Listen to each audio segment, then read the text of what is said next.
You look at the Italians tonight, OK, it was like a diamond system.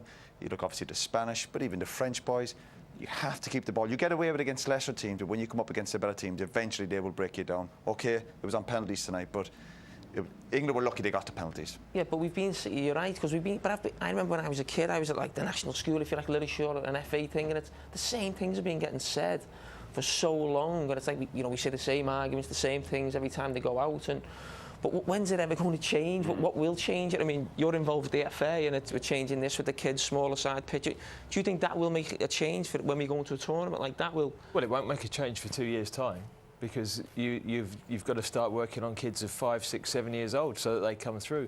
You can make short-term changes to the way that some of the junior international teams play, but the fundamental skills and game awareness and things, they've got to be embedded in 15, 16, 17-year-olds. Yeah. The academies, the level of coaching's got to be better throughout the game.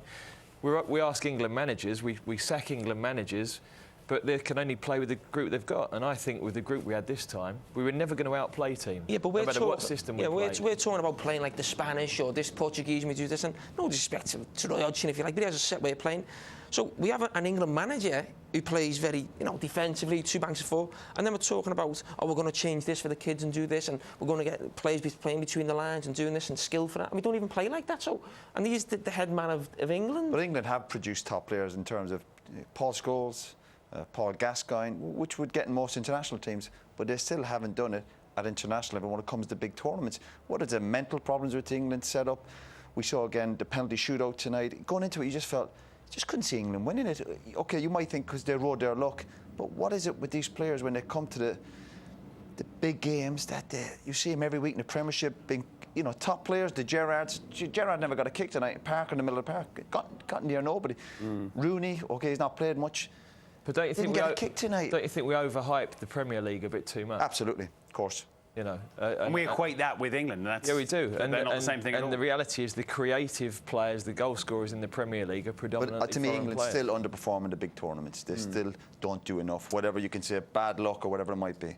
Do you know, there was a moment, and I think the stats possession-wise are pretty damning. 36% over 120 minutes tonight against Italy. That's embarrassing. That's what you'd expect maybe when a Championship team plays a Premier League team in the FA Cup away. It wasn't even like we were in Italy. It's a neutral venue. I mean, that's embarrassing, really. The strange thing tonight was that Italy didn't keep the ball with any tempo. They almost allowed us to get back into shape and then played in front of us, and they played at a very slow tempo. We looked physically very drained. And right from the start. Yeah, that comes from how you've played through the whole tournament. We say it at the start, every time one of the players talk, it's hard work, commitment, how great it's been. But as Stevie said, it'll eventually catch up here, and I was proving that today. He got cramp by just after the hour mark. Usually players go on with cramp, in the last few minutes of extra time. Steven Gerrard, who's, we spoke about coming into the competition. One of the reasons Rio Ferdinand was left out because they didn't think he could play 3 games in a week or so. To me, Gerrard's the same. What's up with these players? Is it mentally so tiring to play for England? Must play his part. Yeah, he got cramp, but Gerrard's been one of the few players, you'd say, wouldn't you, who's done well in this tournament. Yeah, he's done well in an average group. Tonight was the night where, I'm not criticising Gerrard. Of course, he can't do it on his own, but to be going on with cramp just after an hour says a lot about where some of the players are at mentally.